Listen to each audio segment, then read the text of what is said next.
5th तक तो section में था और हम बी में थे, 6th में दोनों ए में हो गए, तो इसलिए थोड़ा वो। अच्छा, ग्राम मॉलिक्यूलर मास, ध्यान दीजिएगा, बुक निकालिए आपको।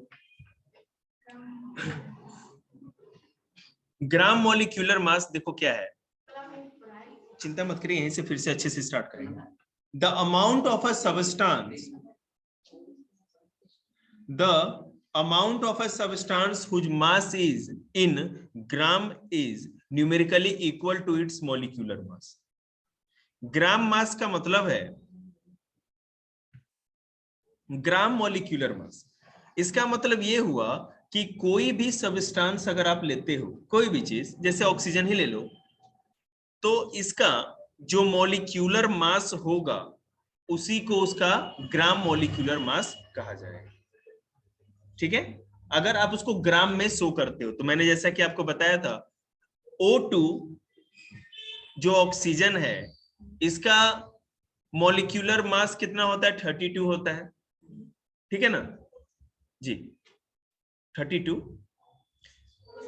हाँ बोलिए ना जी, बोलिए।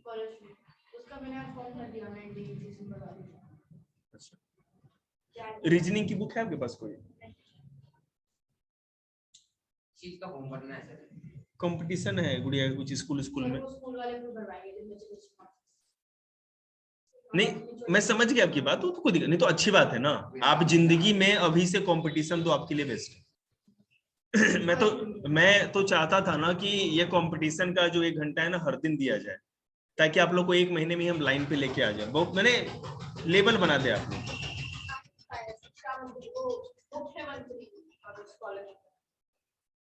उसमें क्या मिलेगा, मतलब कि आगे जाके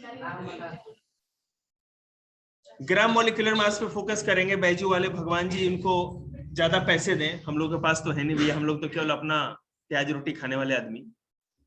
the amount of a substance whose mass in gram is numerically equal to its molecular mass. किसी भी सबस्टांस के मास को, मॉलिक्यूलर मास को अगर आप ग्राम में लिखते हो तो वही उसका ग्राम मॉलिक्यूलर मास है, दैट्स इट। O2 का मॉलिक्यूलर मास 32U होता है, स्मॉल u। ठीक है, अगर उसी को ग्राम में या स्मॉल जी लिख दे तो मॉलिक्यूलर मास हो गया। आगे चलते हैं, द मोलर मास। ओके, अब ये ग्राम मोलर मास था, मॉलिक्यूलर मास। अब मोलर मास के बारे में थोड़ा हम लोग देख ले, मोलर मास क्या होता है। The molar mass of a substance is the mass of 1 mole of its molecules. The molar mass of a substance has 6.022 into 10 to the power 23 molecules of the substance in it. 1 मोल में किसी भी substance का 1 मोल का मतलब हुआ कि उसके अंदर उस सबस्टांस का 6.022 into 10 to the power 23 molecule involve है। किसी भी एलिमेंट के एटम का, माने एलिमेंट का, सॉरी एटम का नहीं, एलिमेंट का अगर इतना मॉलिक्यूल अगर आप लो तो इतनी क्वांटिटी को हम 1 मोल कहेंगे, वो ऑक्सीजन हो व्हाटएवर जो भी हो। ठीक है, अब मैं इसके ऊपर एग्जांपल आपको देता हूं, देखो। The molar mass of a molecular substance is equal to the molecular mass of the substance expressed in the unit of gram per mole. हमने मॉलिक्यूलर मास को जब ग्राम मॉलिक्यूलर मास कहा था, ठीक है, ग्राम मॉलिक्यूलर मास कहा था, तो क्या कर दिया था, केवल लास्ट में ग्राम लगा दिया था।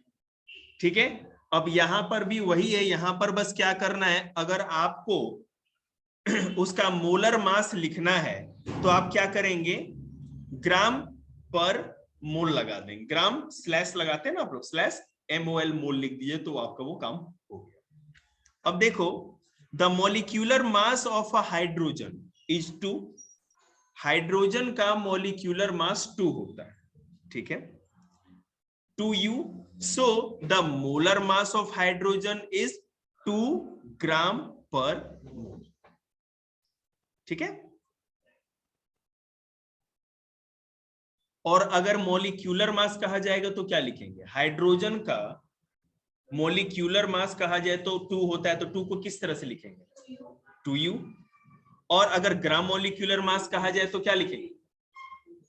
2 ग्राम। और उसी को मोलर मास केवल कहा जाए तो क्या लिखेंगे? 2g/मोल। देखिएगा बोर्ड पे, देखो 2u लिख रहे हैं तो हमने उनका लिखा केवल मोलिक्यूलर मास, ठीक है, मोलिक्यूलर मास। अगर बेटे 2g आपने लिख दिया मतलब कि ग्राम मोलिक्यूलर मास। अब 2g और /mol मोल लिख देंगे, इसका मतलब हो गया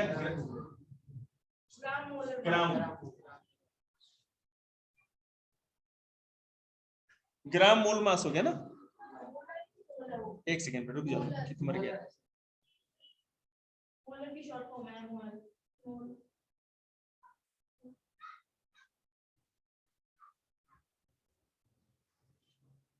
मोलर मास, ये मोलर मास हो जाए, ग्राम मोलर मास।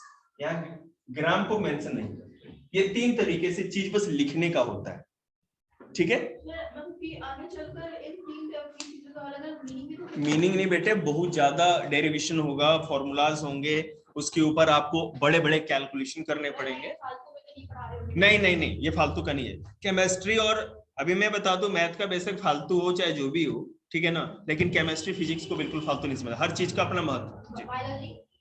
बायोलॉजी का भी बिल्कुल बेटा, मेडिकल में सब चीज वही तो आती है।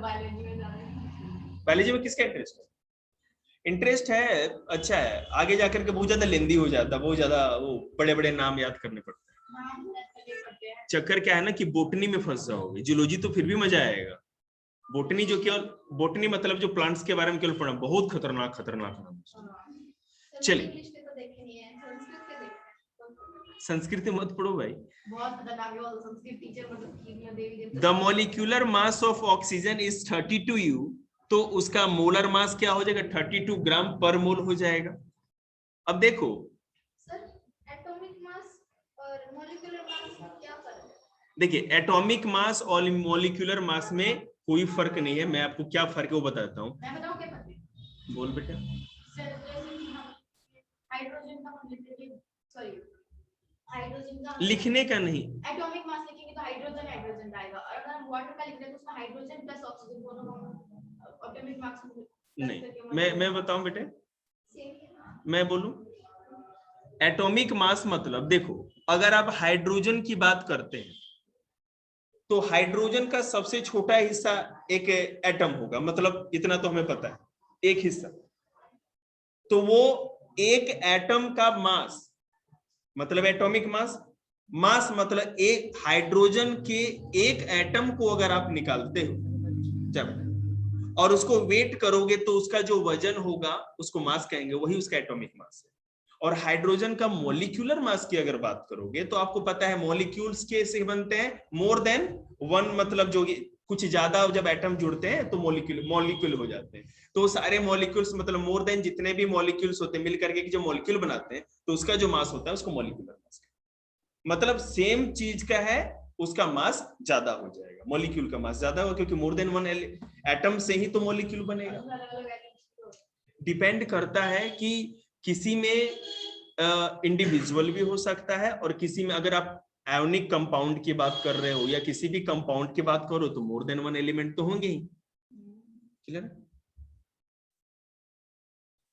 देखिएगा, सो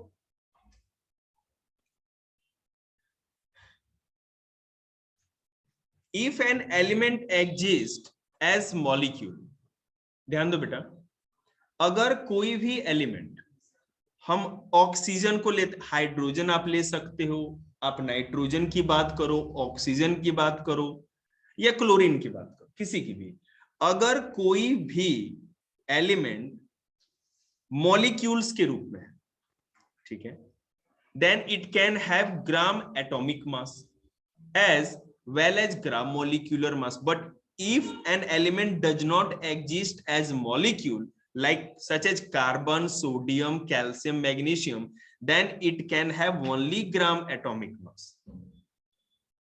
जो सब्सटेंस, सॉरी एलिमेंट मॉलिक्यूल के रूप में होते हैं उनका मॉलिक्यूलर मास हम बता सकते हैं, ग्राम मोल मास बता, अरे क्या था ये, मोलर मास, ग्राम मॉलिक्यूलर मास बता सकते हैं। जैसे कि मैंने बताया हाइड्रोजन, नाइट्रोजन, ऑक्सीजन, क्लोरीन कुछ ऐसे हैं जो मॉलिक्यूल्स के रूप में नहीं पाए जाते, ठीक है।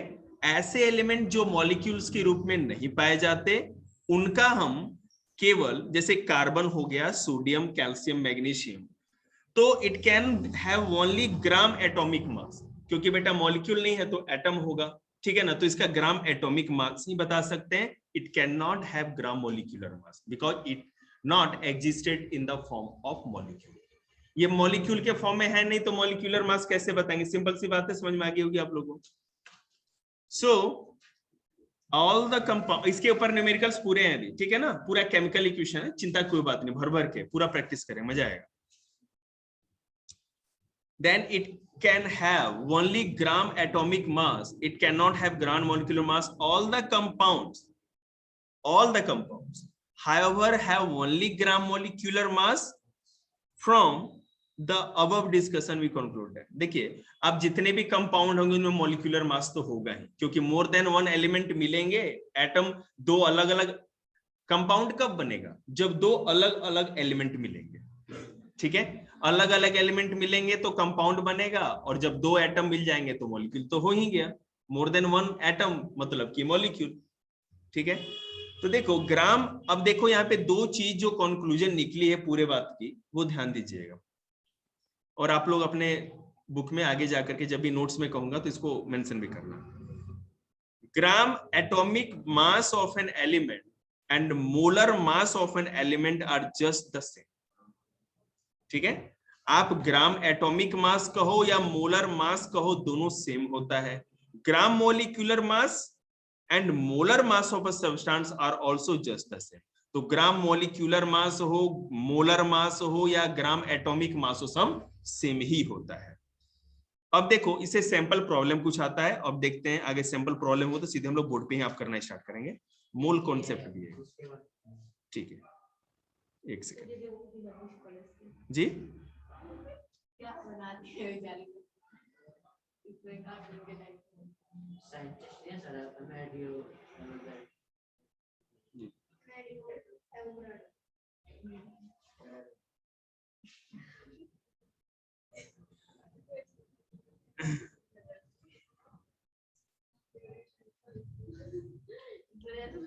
अभी जैसे ये चैप्टर 3 है आपका केमिस्ट्री का, इसके बाद चैप्टर 4, इसके बाद एक फिजिक्स का करेंगे। नहीं सर, जैसा आप लोग चाहें तो हम केमिस्ट्री सर इसमें जो आपने बोला था अगले वाला इसके जो, क्योंकि इसने बोल रखा है कि वो अगले चैप्टर में कराऊंगा, मैं अगले चैप्टर मेरे पास अगले चैप्टर में ये फायदा होगा ना कि आप अभी उस रिदम में हो ना, तो चीज कैच करना आसान हो जाएगा, नहीं तो फिर इतना जो कॉन्सेप्ट समझाए फिर भूल जाओगे, फिर एक हफ्ते लग जाएंगे उसको पढ़ाने में। सर हमने नहीं बोला फिजिक्स का चैप्टर पढ़ाओ, आपने खुद ही आप बीच में बोलते क्यों, आपकी सबसे गंदी बात है। जब आपको कुछ पूछना हो तब बोलो, मत तो नहीं तो मत बोलो, अंडरस्टैंड। मैं ये कह रहा हूं कि अभी इसके बाद जस्ट हम ये केमिस्ट्री का चैप्टर कराएंगे, ठीक है ना, और आप लोग को मैं बता दूं कि जिस तरह 10th और 12th का है ना, आप सोच भी नहीं सकते कितना बर्डन है मेरे ऊपर। अब पेपर चलेगा दिसंबर, देख रहे हैं 11 पीछे लगा हुआ है, मैं सुन तो लो मेरी बात, 11 दिसंबर तक पेपर चलेगा उनका 10th क्लास का, उसके बाद मेरे पास 2 महीने का टाइम है और पूरा टर्म 2 का सिलेबस और ऑल सब्जेक्ट्स। 12th 10th का तो फिर भी बर्दाश्त है, 12th में 4 बच्चे आते हैं और उनके 7 सब्जेक्ट अलग अलग, ठीक है, 7 अलग अलग सब्जेक्ट्स हैं, सबको कराना है और उसके लिए 2 महीने का टाइम, और आप लोग का भी पूरा होल सिलेबस है और 2 ही महीने का टाइम है। तो मैं ये बोल रहा हूं आपको कि चाहे मैं कैसे भी चल रहा हूं, मेरी टेंशन है, मैं सिलेबस खत्म कराऊंगा। आपको जो पढ़ाया जा रहा है आप डूबते जाइए उसमें, अब इसको मत छोड़िएगा, क्योंकि आपके पास बहुत कम समय होगा रिवीजन करने का। मैंने ये साइंस का चैप्टर कराया और वो एसएसटी का चैप्टर कराया, आपको नोट्स मिल जाएगा, सब कुछ भेज देंगे, आप खा जाइए, बिल्कुल इसको दिमाग के अंदर लॉक कर लीजिए, बिल्कुल घर पे जाकर। नोट्स संडे तक ही हो पाएगा बेटे, बहुत ज्यादा पढ़े। किस टाइप के नोट्स चाहते हैं? ऐसे कोई एमसीक्यू टाइप या कुछ भी चलेगा, बस कॉन्सेप्ट को फ्रांस, अच्छा अभी हाँ ठीक है, तैयारी करी थी और पेपर आ गया दिसंबर में हमारे। हाँ बेटे, टर्म 2 का हम चला रहे हैं, लेकिन दिसंबर में पेपर की चिंता है। बेटा एक मोल कॉन्सेप्ट भी क्या था वो बता देते हैं, उसके बाद से एक ही साथ न्यूमेरिकल्स कराते हैं, छोटा सा कॉन्सेप्ट। रुक जाइए,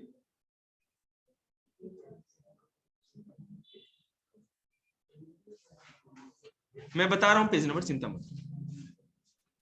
बेटा आप लोग इस पे आओ 53 स्लाइड पे, 53 सॉरी पेज नंबर में बताता हूँ, 156। इसमें एक मोल कॉन्सेप्ट, अभी मोलर वाला कॉन्सेप्ट मैं बताऊंगा, उस पे न्यूमेरिकल से भी करा रहे हैं, बस एक बार ये हो जाए ना, एक सब बोर्ड पे करा दें। मोल कॉन्सेप्ट, अब देखो हमने मोलर मास तो लिख दिया, लेकिन आखिर ये कॉन्सेप्ट है क्या, कैसे आया और कहां यूज होता है, इसको थोड़ा डीपली देख लेते हैं।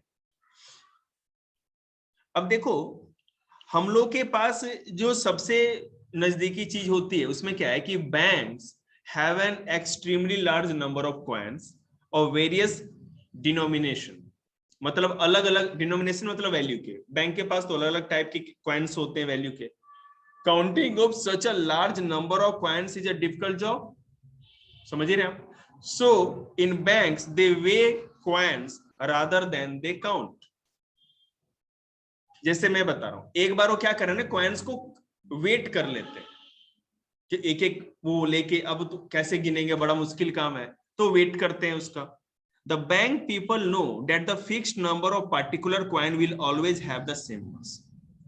पता है कि एक सिक्का है, एक सिक्के को डाल के देख लिया तराजू पे, उनका जो डिजिटल होता है, 5 रुपए का कॉइन या कोई भी जैसे करना है, उसका वेट पता चल गया ग्राम में, जितना भी पॉइंट समथिंग। अब उस तरह से वो जितना भी, मान लो एक कट्टा पूरा भर के भी उन्होंने अगर कर लिया, एक बैग कर भी लिया, तो उसके हिसाब से वो कैलकुलेट कर लेंगे, मल्टीप्लाई डिवाइड करके, तो पता चल जाएगा कि इस जो सैक है उसमें टोटल कितने कॉइन्स। ठीक है, यही कॉन्सेप्ट हमारे केमिस्ट्री में भी अप्लाई होता है, क्योंकि केमिस्ट्री में भी जो कैलकुलेशन आपने देखा ही था पहले कितना भयंकर था, तो हम लोग उस चीज को काउंट करने के बजाय वेट करना ज्यादा आसान समझते हैं। ठीक है, और उसी चीज के लिए ये हमारा मोल कॉन्सेप्ट आता है। अब देखिए किस तरह से जी,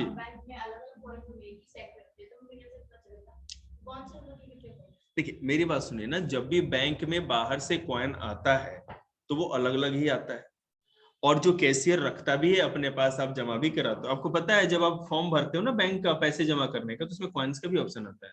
अगर आप बैंक में कॉइन जमा कर दो, मना नहीं कर सकते, आपको मैं बता दूं, नियम है ये जी, नियम है, आप कर सकते हैं। 10 रुपए का सिक्का जमा कर दो, कोई सुनिए, जितना भी चाहो जमा कर सकते हैं आप।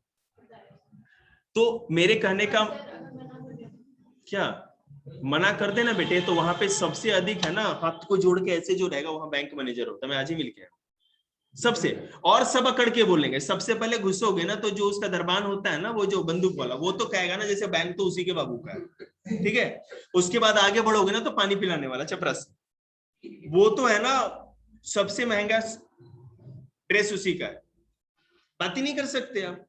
और किसी काउंटर पे गए, आगे बहुत बिजी है हम, और बैंक मैनेजर के पास जैसेंगे, नहीं नहीं नहीं, कैसे बात कर, आप बैठो बैठो पानी पियो, सब कुछ बात करेंगे, चाहे किसी भी डाउन टू अर्थ कैसा भी आदमी। मैं आपको बता रहा हूँ इस बात। हाँ, तो ये तो मिस्टेक है, हर सिस्टम में बेटा मिस्टेक का तो चांस होता ही है ना, क्योंकि उसको पता है ना।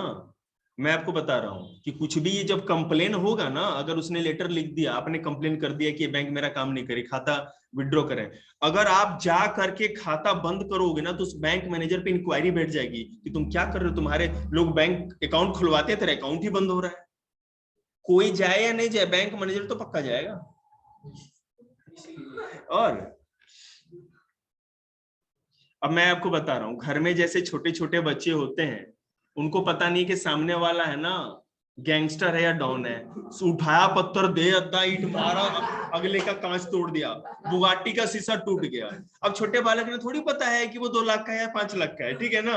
अब तो पापा है, बुगाटी का शीशा टूटा, पापा कांप रहे हैं थर थर थर पत्ते की तरह, समझ रहे हैं ना। तो वही हाल है बैंक का, समझ रहे हैं। तो बैंक में क्या होता है, मैनेजर को तो पता है कि जो भी कटेगा ना तो पत्ती मेरी ही जानी है। चलिए, इकोनॉमिक्स आ गया केमिस्ट्री में।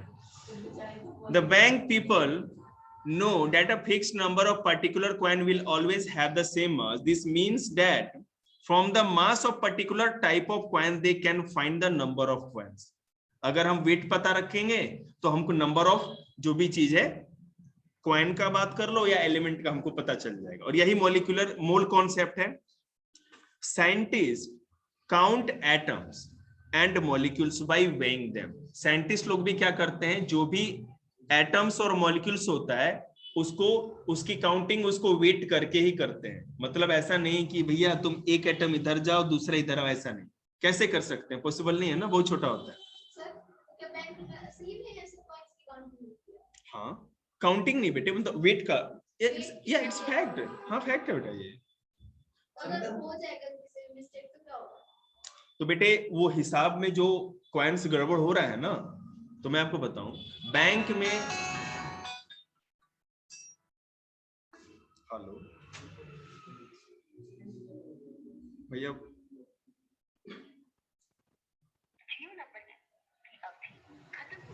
अरे कल ही रिचार्ज किए, पागल है क्या, कुछ भी। Scientist count atoms and molecules by weighing them. अरे रुको ना बैंक यार, चैप्टर खत्म करना, क्या कर रहे हो बैंक का बेटे। बैंक में मैं, चलो ठीक है, बैंक में जो कैशियर होता है ना, जैसे आप पैसे जहां जमा जिस खिड़की पे करते हो काउंटर पे, या जहां से आप पैसे विड्रॉ करते हो, एक भी रुपया दाएं बाएं हुआ तो सबका, जब बैंक बंद हो जाता है ना 4 बजे, 4 बजे 4:30 बजे हमारे आपके लिए बैंक बंद होता है। जो चचा लोग टांट निकाल के वहां बैठे रहते हैं उनको 7 बजे तक बैठना होता है। सारा हिसाब किताब सब पूरा करके डिजिटली, और क्या कहते हैं, पेपर वर्क में सब करके सबमिट करके, और जब पूरा वहां पे क्लियर हो जाता है, मैनेजर साइन कर देगा कि हाँ सब कुछ हिसाब ठीक है, तब जाएंगे घर पे। तो जो भी अगर हिसाब गड़बड़ हो जाए वो कैशियर करते हैं, वो जो पैसे का। मैं आपको बताऊं, अगर बैंक जो ब्रांच के साथ जो एटीएम लगा होता है, उसमें कोई भी पैसा जब डाला जाता है ना, जो एटीएम में कैश डाली जाती है, रैक लगाई जाती है नोट्स की, तो उसमें कैशियर आता है अंदर से, देखता है, वो सारा लिखेगा, वो सब चीज के लिए जिम्मेवार है। जिसको बैंक का कैशियर बना दिया गया ना, समझिए ना, उसकी तो लग गई। हमेशा वो सदमे में ही रहता है कि 1-2, और जितना भी रुपये का लॉस होगा ना सब उसको भरना है, उसके सैलरी, हाँ उसको सैलरी से भरना पड़ेगा। बैंक मैनेजर बेटे हिसाब के, मतलब कि पूरा मैनेजमेंट तो देखना उसी का काम है ना।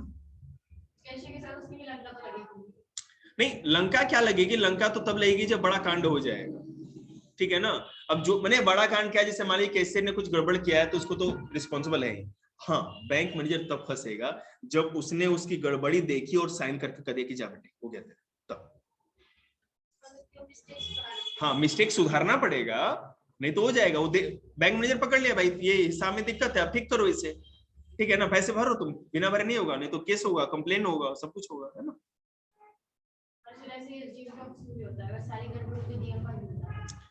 तो जो भी ट्रांसफर होगा, जो बड़ा होगा, जो लीडर होता है, कप्तान होता है, टीम में कोई कैसा भी खेले, गाली कौन सुनता है, विराट कोहली सुनना है ना भाई, कप्तान है, आप खेलना ही पड़ेगा।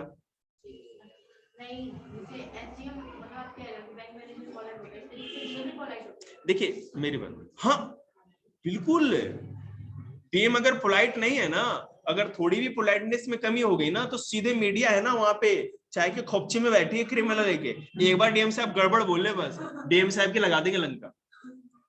आप पूरे डिस्ट्रिक्ट के है ना माई बाप बन जाओगे अगर डीएम बनते, तो छोटा मोटा पोस्ट मत समझिएगा भाई, मैंने भगवान हो जाता है, उसके ऊपर कुछ भी नहीं है। डीएम आपकी क्या मतलब छोटा मोटा चीज समझते हैं। डीएम की कंप्लेन, बेटा डीएम की कंप्लेन आप समझ लो कि आप किसी से नहीं कर सकते, बड़ा मुश्किल है। मैं आपको सबसे अच्छा रास्ता बताऊंगा कि डीएम की कंप्लेन आप बस मीडिया में जाके चीज को आउट कर सकते हो, क्योंकि डीएम के ऊपर जो कमिश्नर ये सब जो होते हैं ना, वहां तक तो पहुंचना बड़ा मुश्किल हो जाता है।